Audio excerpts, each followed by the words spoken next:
Hello everyone, मैं हूं उज्जवल और आज की वीडियो में हम लोग एक ऐसे टॉपिक के बारे में बात करने जा रहे हैं जिस पे कोई बात नहीं करना चाहता और अभी तक किया भी नहीं है।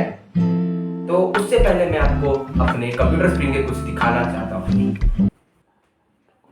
जैसा कि आप देख सकते हैं, मैं अपने कंप्यूटर स्क्रीन पे हूं और मैं खोला हूं जेईई एडवांस 2022 का पेपर 1। और ये सवाल आप मैथ्स का देखिए कितना लंबा है, प्रोबेबिलिटी का सवाल है। अगर आपका इसमें रीडिंग एफिशिएंसी सही नहीं है तो आपको करीब 4 मिनट से ऊपर ही लगेगा। लेकिन ये सवाल को आप 4 मिनट से पहले कर सकते हो अगर आपका रीडिंग एफिशिएंसी सही हो तो। वैसे ही मैं बहुत सारे सवाल दिखा सकता हूं। देखिए, ये सवाल तो 4 लाइन का है, ऊपर से मैच भी है। तो ऐसे बहुत सारे सवाल आए थे जेईई एडवांस 2022 में। देखिए, फिजिक्स का ये सब क्वेश्चन नंबर 1 देखिए कितना लंबा है।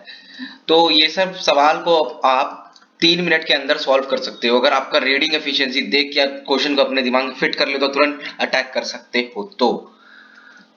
मैं फिजिक्स का बहुत सारा सवाल दिखा सकता हूँ। ये जो एडवांस में लंबा लंबा इस साल आए हुए थे, लंबे लंबे बहुत सारे। जैसे कि ये सवाल देखिए आप, बहुत लंबा है। अब मैं आपसे एक सवाल पूछना चाहता हूँ। जब आप क्लास 9th में थे या 10th में थे तब आप कितने बुक्स पढ़ते थे? मैं गैस कर रहा हूँ कि आप पहले एनसीईआरटी पढ़ते थे, फिर उसके बाद कोई साइड बुक भी रीड करते थे।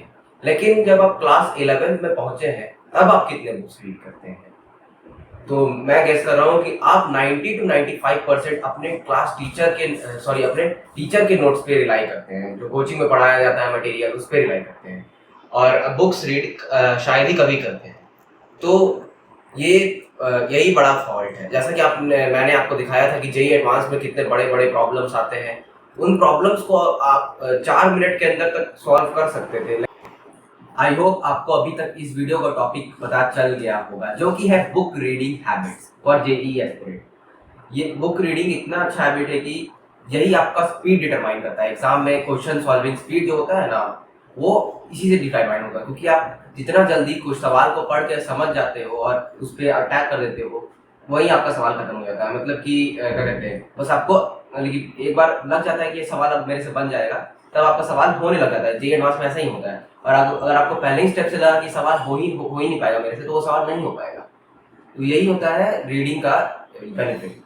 तो अब मैं आपको कुछ टिप्स देना चाहता हूँ रीडिंग के लिए, कि आपको बेटर रीडिंग के लिए आपको क्या क्या फॉलो करना पड़ेगा। चलिए टिप्स की तरफ। अब मैं आपको कुछ टिप्स देना चाहता हूँ बुक रीडिंग हैबिट्स को लेकर। तो टिप नंबर 1, जब भी आप ये कोई क्लास है, टॉपिक चलने वाला है, शुरू होने वाला है, तो उस टॉपिक को आप एनसीईआरटी से जरूर पढ़ के जाएं क्लास करने। जैसे कि मान लीजिए आपका रोटेशन चलने वाला है, कोचिंग में क्लास 1 है, तो आप एनसीईआरटी से रीड करके जाइए रोटेशन को। तो उससे आपका रीडिंग हैबिट भी बढ़ेगा और आपका स्पीड भी बढ़ेगा।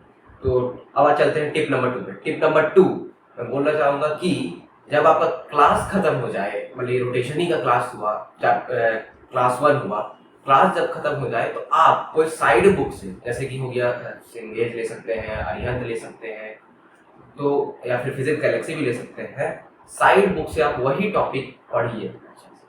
और टिप नंबर 3 में देना चाहूंगा, जो टॉपिक आपको रोटेशन में क्लास में पढ़ाया गया है उस पर गूगल सर्च करिए। और गूगल सर्च करने के बाद एक ही टॉपिक को 2-3 जगह से पढ़ने का यही रीजन है कि जब आपका ब्रेन एक ही टॉपिक को 2-3 जगह से पढ़ता है तो वो अपना लैंग्वेज फ्रेम करने लग जाता है, जो कि बहुत ही बेनिफिशियल है। अगर आपको एग्जाम में स्ट्राइकिंग पावर बढ़ा देगा, क्वेश्चन देखते ही आप सॉल्व कर पाओगे अगर आपका अपना लैंग्वेज फ्रेम कर लेता है तो। लेकिन अगर आप एक ही बुक को पढ़ते हो, एक ही बुक को पढ़ते हो, तो आपका ब्रेन उसी ऑथर पे अलाइन हो जाता है, उसी ऑथर के लैंग्वेज पे अलाइन हो जाता है और अपना लैंग्वेज फ्रेम नहीं करता है। तो आपको एग्जाम में थोड़ी बहुत दिक्कत हो सकती है। टिप नंबर 3, आप इंग्लिश न्यूज़पेपर रीडिंग कर सकते हैं। उससे भी आपका रीडिंग एफिशिएंसी बढ़ता है और आपका इंटरप्रिटेशन भी बढ़ेगा। और अब मैं अपना जर्नी बताता हूँ। मुझे बहुत लेट से ये बात पता चली कि बुक रीडिंग भी कुछ चीज़ होता है। तो फिर मैं लास्ट 1 मंथ में इसका बहुत प्रैक्टिस किया और मुझे बहुत फ़ायदा मिला, क्योंकि जेईई एडवांस में इस साल बहुत लंबे लंबे सवाल आए थे, लेंदी भी थे, तो बहुत फ़ायदा मिला। टिप नंबर 4, आप कोई टेस्ट सीरीज दे सकते हो। अगर आप टेस्ट सीरीज दे दो तो आपका रीडिंग एफिशिएंसी तो अपने आप बढ़ जाता है, क्योंकि क्वेश्चन उसमें भी जेईई एडवांस लेवल के रहते हैं। तो आप 2 ही मार्केट में अच्छे टेस्ट सीरीज है, एलन के और फिटजी के, उनमें से उनका दोनों का रिव्यू वीडियो मैं बना चुका हूँ, वो आई बटन पे आपको मिल रहा होगा या फिर आपको डिस्क्रिप्शन में लिंक दे दूंगा, तो वहां से आप जाके एक्सेस कर सकते हो। अब मैं लास्ट टिप की तरफ बताऊं, टिप नंबर 5। आपको जब भी आप रीडिंग करते हो तो ट्राई करिए, जैसे कि न्यूज़पेपर आप रीडिंग कर रहे हो इंग्लिश का, तो ट्राई करिए कि आप एक ही रीडिंग में पढ़े हैं, मतलब कि आप दोबारा उस लाइन को नहीं पढ़ें। मतलब एक ही बार पढ़ना है आपको और दिमाग में बैठाना है, यानी आपको थोड़ा सा स्लो भी पढ़ना पड़ेगा और दिमाग में एक ही बार पढ़ के बैठाना पड़ेगा, एक ही बार पढ़ के बैठाने की कोशिश करिए, क्योंकि एग्जाम में देर कहाँ होता है। मान लीजिए आप एक ही सवाल पढ़े, एक सवाल बहुत लंबा है, तो आप पढ़ना चालू करते हैं, फिर जब आप फिफ्थ 5वां लाइन तक आते हैं तो पहला लाइन भूल गए होते हैं। यही दिक्कत होता है, इसलिए आपका क्वेश्चन सॉल्विंग स्पीड स्लो हो जाता है। तो इससे बचने के लिए आप क्या कर सकते हैं कि एक ही चीज को, मतलब कि एक ही लाइन एक ही बार पढ़ना है आपको, दोबारा रिपीट नहीं करना है। इस तरह से आप प्रैक्टिस करेंगे तो आपको बहुत बेनिफिट मिलेगा। और एक और बात मैं बोलना चाहता हूँ कि आपको केयरफुल रीडिंग करना है रेदर देन फास्ट रीडिंग। ये ना सोचिए कि फास्ट करेंगे एकदम फास्ट फास्ट, नहीं, केयरफुल रीडिंग करना है, मतलब कि एक लाइन को ध्यान से पढ़ना है। फाइनली मैं ये बोलना चाहूंगा कि अगर आप क्वेश्चन स्पीड बढ़ाना चाहते हैं, क्वेश्चन सॉल्विंग स्पीड, तो आपको बुक रीडिंग पे और क्वेश्चन इंटरप्रिटेशन पे बहुत ध्यान देना पड़ेगा।